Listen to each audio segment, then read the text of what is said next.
Hello everyone, আসসালামু আলাইকুম। Welcome back to my channel. আজকের রেসিপিতে আপনাদের সাথে শেয়ার করব ক্যারামেল এগ পুডিং এর রেসিপি। পুডিংটা আমরা অনেকেই তৈরি করতে পারি, কিন্তু এরকম সুন্দর স্মুথ পুডিং হয় না। অনেক সময় দেখা যায় যে পুডিংটা ঠিক এইরকম হয়ে যায় আর ভেতরে থাকে অসংখ্য ছিদ্র। কিন্তু আমরা সবাই চাই একদম পারফেক্টভাবে স্মুথ একটা পুডিং তৈরি করতে।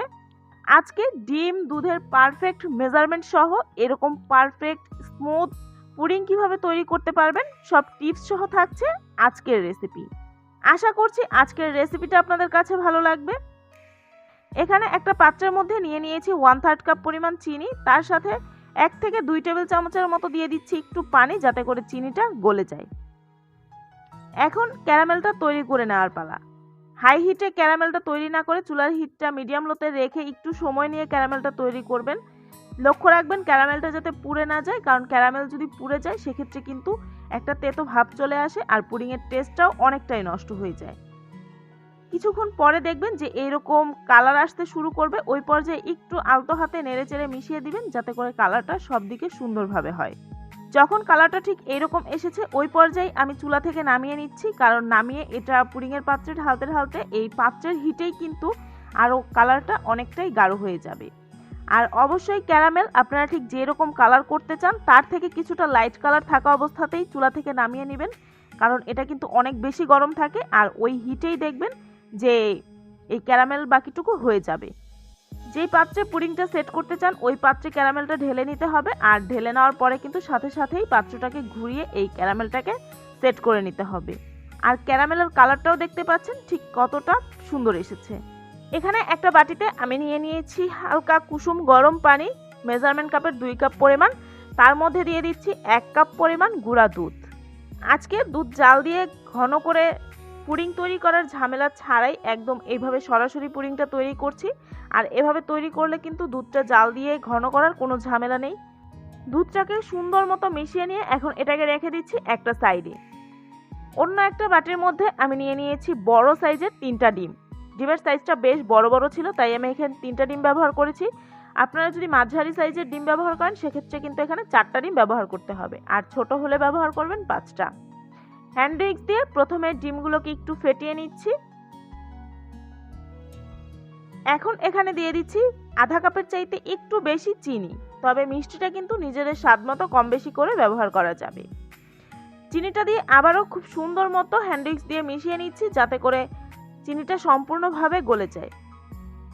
ডিম আর চিনিটা মেশানো হয়ে গেলে এখন এই আগে থেকে রেডি করে রাখা দুধটা এর মধ্যে দিয়ে দিচ্ছি। দিয়ে এখন আবারও নেড়ে চেড়ে সবকিছু সুন্দর মতো একসাথে মিশিয়ে নিচ্ছি। মেশানো হয়ে গেলে এর মধ্যে দিয়ে দিচ্ছি 1 চা চামচ পরিমাণ ভ্যানিলা এসেন্স। যদি হাতের কাছে না থাকে না দিলেও চলবে, তবে ভ্যানিলা এসেন্সটা দিলে খুব সুন্দর একটা ফ্লেভারও পাওয়া যায় আর ডিমের গন্ধটাও থাকে না। তবে চাইলে কিন্তু এখানে 1 চা চামচের মতো লেবুর রসও ব্যবহার করতে পারবেন। সবকিছু মিশিয়ে নিয়ে এখন এগুলোকে পুডিংয়ের পাত্রে ঢেলে নেওয়ার পালা। আপনারা চাইলে কিন্তু এই পুডিংটা এইরকম যে ওয়ান টাইম কাপগুলো পাওয়া যায় সেগুলোতেও তৈরি করে নিতে পারবেন। আর এই কাপে তৈরি করলে কিভাবে ক্যারামেলটা দিবেন তার একটা ডিটেলস ভিডিও কিন্তু অলরেডি আমার চ্যানেলে দেওয়া আছে, চাইলে দেখে নিতে পারেন। পুডিংয়ের মিশ্রণটা কখনোই কিন্তু সরাসরি ঢালা যাবে না, এরকম একটা স্ট্রেনারের সাহায্যে ছেঁকে ঢেলে নিতে হবে। এতে করে ডিমের যে লাম্পসগুলো থাকে সেগুলো আটকে যাবে আর পুডিংটাও একদম সুন্দর স্মুথ হবে। এখন এই বক্সের যে ঢাকনাটা ছিল সেটা দিয়ে আমি ঢেকে দিচ্ছি।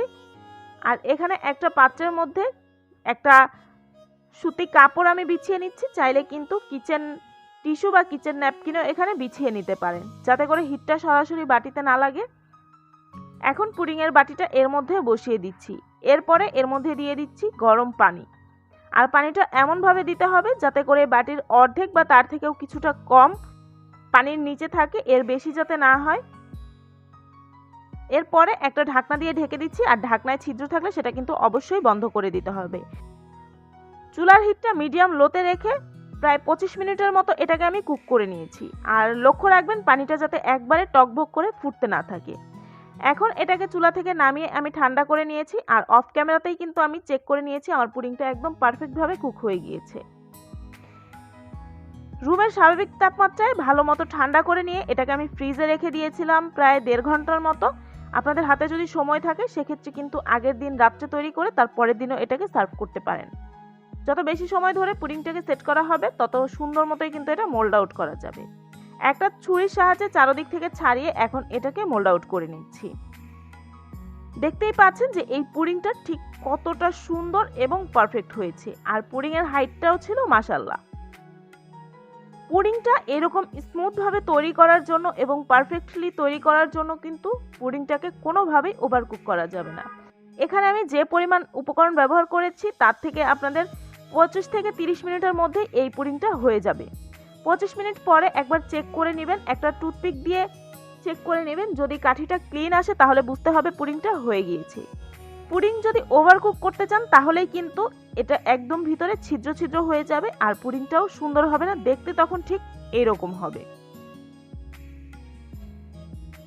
পুডিংটা দেখতেই পাচ্ছেন ঠিক কতটা সফট এবং ক্রিমি হয়েছে।